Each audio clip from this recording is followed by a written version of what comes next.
This is Tom Kozlik, the head of public policy and municipal strategy at HilltopSecurities. Thank you, everyone, for joining us today for this first episode of our HilltopTalks Politics and Finance podcast series for 2025.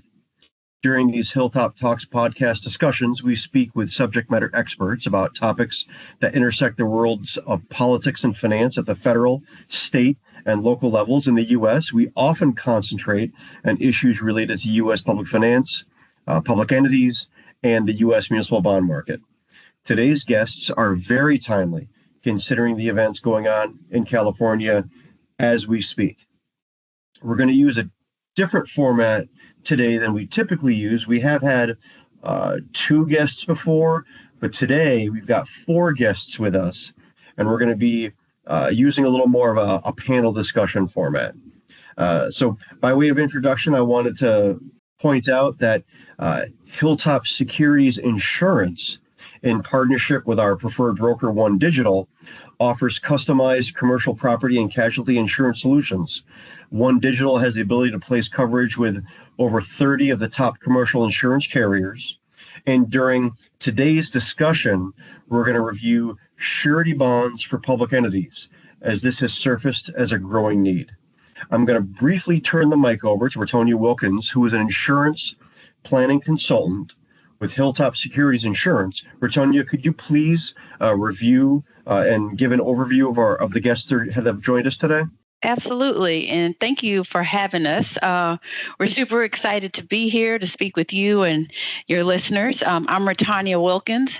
And as Tom pointed out, OneDigital, our preferred full service brokerage, they're how we're able to make these commercial property and casualty insurance solutions basically come to life through their carrier appointments.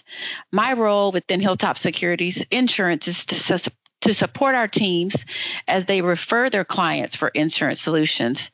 I monitor the entire account process, including renewal year after year. My background includes 17 years with a large national insurance carrier, where I joined them handling auto and general liability, property and damage, and bodily injury claims. At stint, I moved as an account manager for construction, oil, gas, and mining verticals.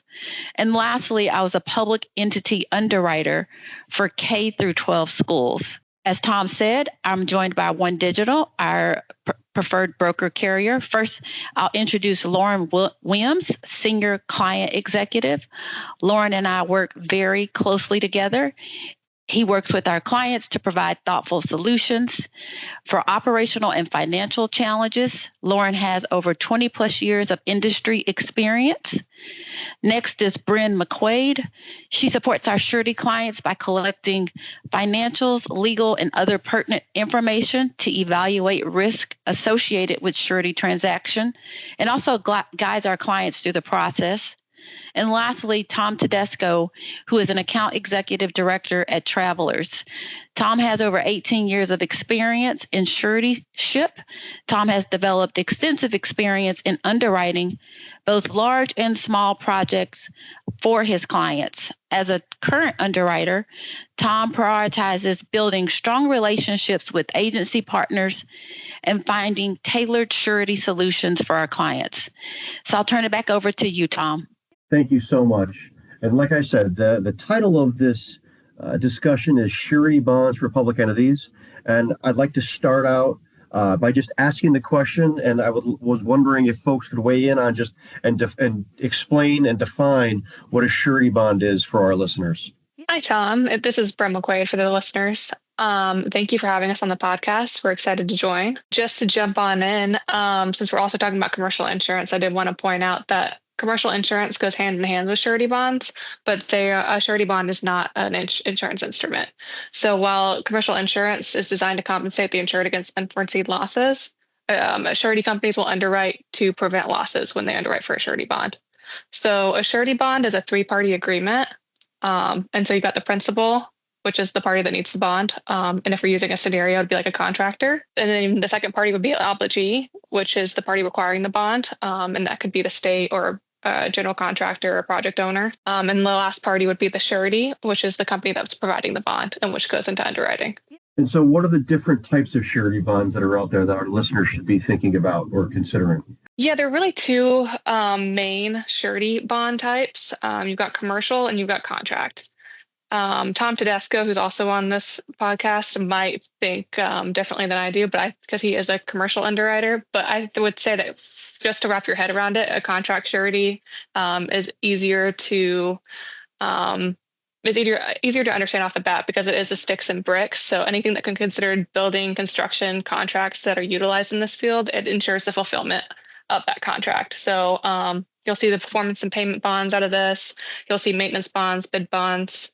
And so an example for this type of segment of the industry would be like a contractor hired to build a bridge, that the surety bond will be there to ensure that the contractor will complete the project as agreed. And the second part of that would be like the commercial surety side of it, which is more miscellaneous. It's not as conformed as a contract surety. So it's utilized across many different industries to ensure compliance with laws and regulations. An example of that would be just a business that needs to obtain a commercial surety bond to guarantee that they'll pay sales taxes to the state or adhere to any like the licensing requirements.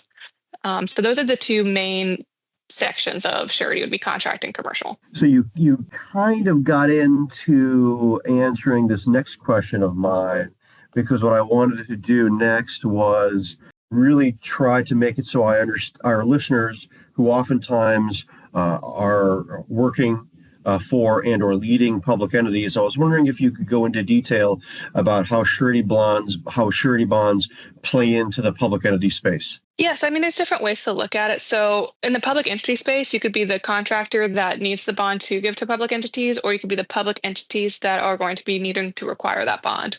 So public entities are often the beneficiaries of those surety bonds, and it's important for these public entities to really protect themselves, and the surety bond is the way to do that. So bonds on public works that are for safety and protection of the taxpayers and those taxpayer dollars.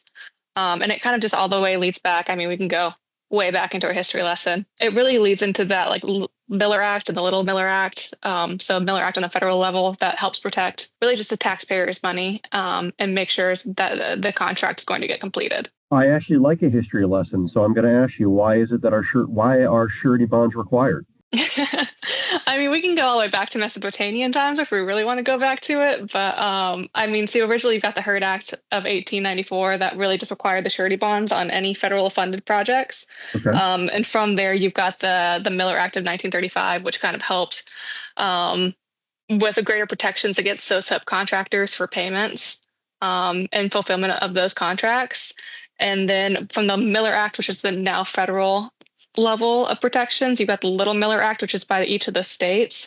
And so, I mean, the Miller Act on the main stage on the federal level, it has any projects exceeding 150,000 needing a bond, just again to make sure that those projects do get fulfilled and that we're not wasting taxpayers' money. And then on those state levels, it ranges. So like Georgia has one that's 100,000, that's their limit. But then you've got Wisconsin that requires bonds to be posted at 10,000. So it really just depends on the state on those levels. But yeah, so the surety bonds are federally required on some projects, especially when it comes to public entities and public money. Okay. So what are the advantages, I should say, of using a surety bond versus a letter of credit if both are an option in a certain situation for a public entity? Yeah, I'm actually going to pull in Tom Tedesco since he is an underwriter. I think he'll have more details to share on what he looks at on the underwriting side as well. So Tom, do you have anything that you want to add here? Yeah, thank you. So a surety bond really, it all depends on what the obligee is requiring. But if a surety bond is allowed by the obligee, it really is a great alternative to irrevocable letter of credit, or ILOC. So with interest rates being, kind of higher these days, and they keep on rising, bonds over LOCs are an option, and they are a great advantage for kind of using that tool to better price out what a bond might be versus a letter of credit. Bonds offer more liquidity, so the company's money is not entirely tied up with the bank, making the company or principal more liquid than before versus using an ILOC. The biggest thing I think, and the impact where a bond is useful here, is the default defenses and the claim support that's brought in on a bond. So if someone were to make a claim on a letter of credit, They basically just pay on demand. It comes out of their pocket. No ifs, ands, or buts about it. With the typical surety bond, though, that isn't the case. There's a whole investigation process. There's a claim support that goes into that. They'll review whether the claim is valid prior to any losses or anything being paid out. Again, that really protects the principal from the obligee just taking possession of the bond proceeds without any kind of merit. The only caveat I would say are what we call demand surety obligations. So these are surety bonds that contain some kind of demand language within the bond form. They're one of the highest risk bonds that we underwrite, and we underwrite them extremely carefully. These bonds basically allow for the obligee to just go ahead and make a demand on the bond, and we pay out essentially like a letter of credit. So what type of surety bonds do you typically see, Tom? So we see daily requests that range all over the place.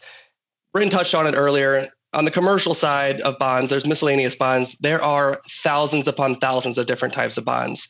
So I happen to work on the commercial surety side, which is a segment that handles anything out of that construction, sticks and bricks contractors.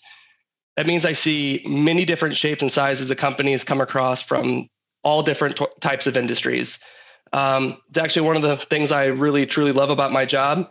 I don't have to know everything about every industry, but I get the ability to learn about so many different types of industries by reviewing different types of financial information and studying these companies. So it ranges all over the place.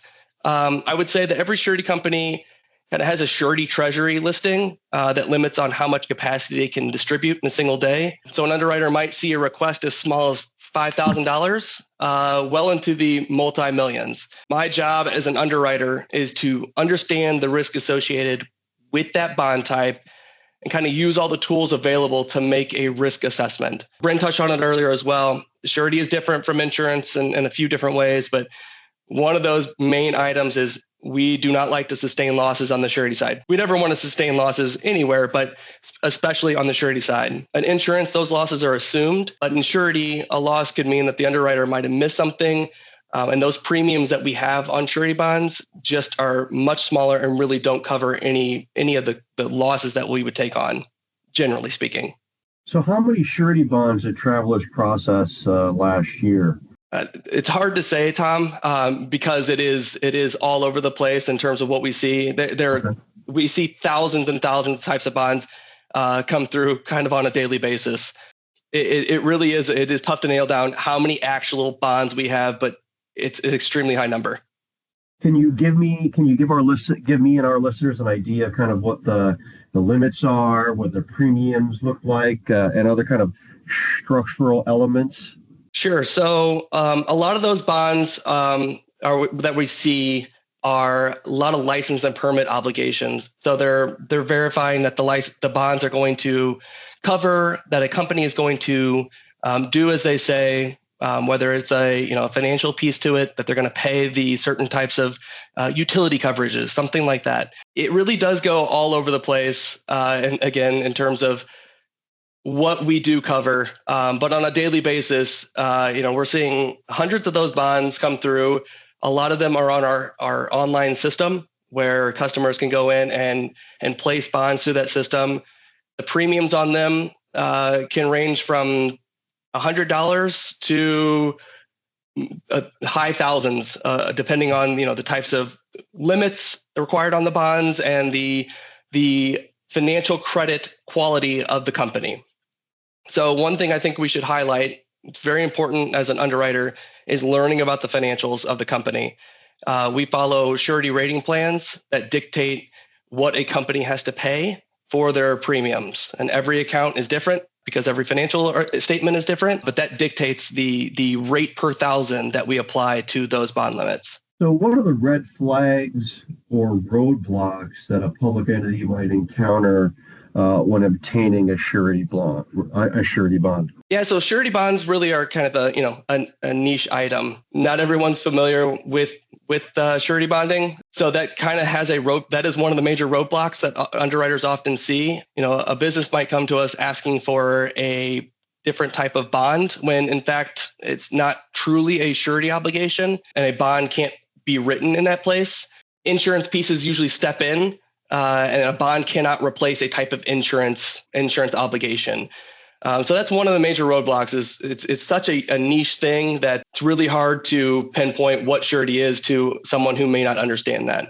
So I was wondering if we could close the conversation by the group sharing some details about a recent client interaction involving a surety bond. Yeah, actually, we were all involved in on that, and still are involved in on that. So I'll get it started, and I'll just have the OneDigital and Travelers team kind of tell their piece as well. A financial investment banker reached out to me. They had a client, and this port has over 100 businesses. They employ over 1,800 workers. It's comprised over 1,800 acres, and it's like very much in strong growth mode. They are at the beginning stages of a large project totaling in the millions. He reached out to me and says, hey, is this something we offer?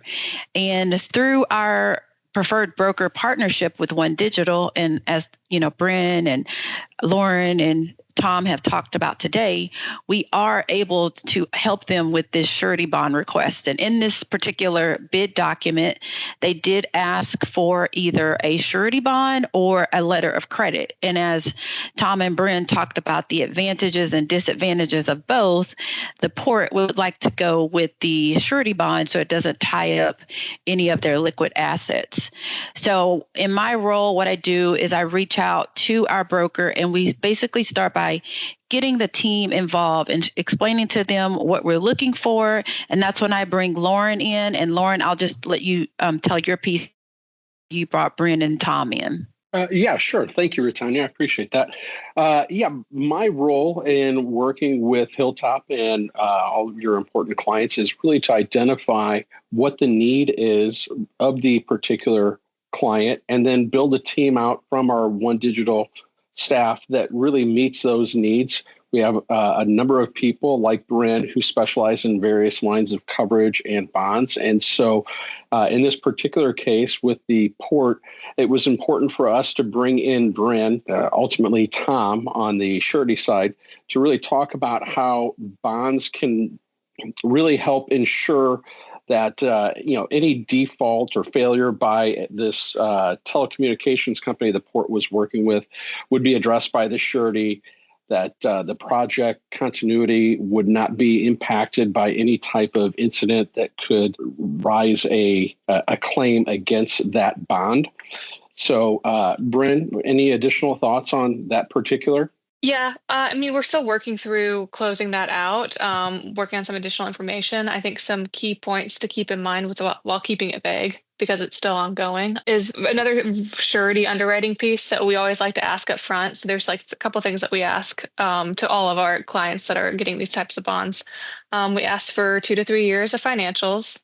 We ask for a copy of the contract or the bid documents to review any of those major key points that might pop up. For a surety company, it's always important to look at the duration of the project to see how long it's going to be going for, because the longer the project goes, the riskier it gets on the surety side. Because as we had talked about, it is different than commercial insurance. So they do right to avoid losses. And so in that case, the longer a project goes on, the more probability it is that there could be something that pops up in the later aspects of that project.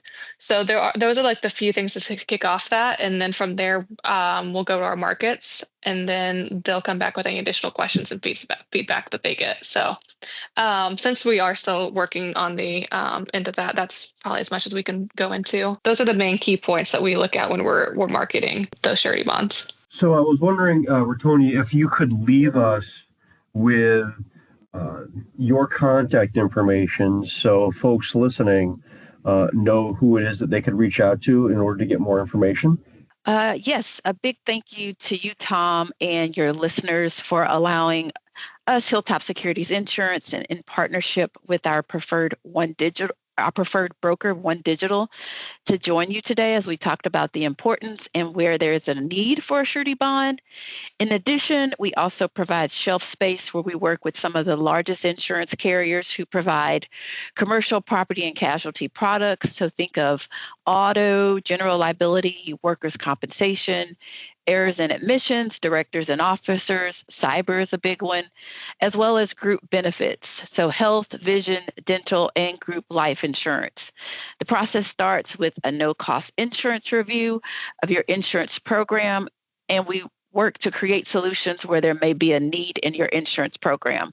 So yeah, if you'd like to discuss further, please feel free to email me at insuranceagency@HilltopSecurities.com or reach out to me directly on LinkedIn. Ritonya Wilkins is my handle, and my direct phone number is 214-859-1231. Again, Tom, thank you so much for having us today.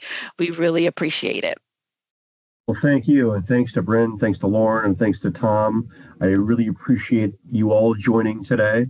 And for those interested, you can see the recent Hilltop Securities economic and municipal commentary and listen to our podcast by going to HilltopSecurities.com/commentary. You can follow me on Twitter and LinkedIn.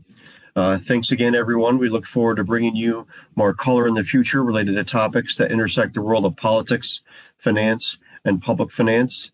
This has been Tom Kozlik from Hilltop Securities.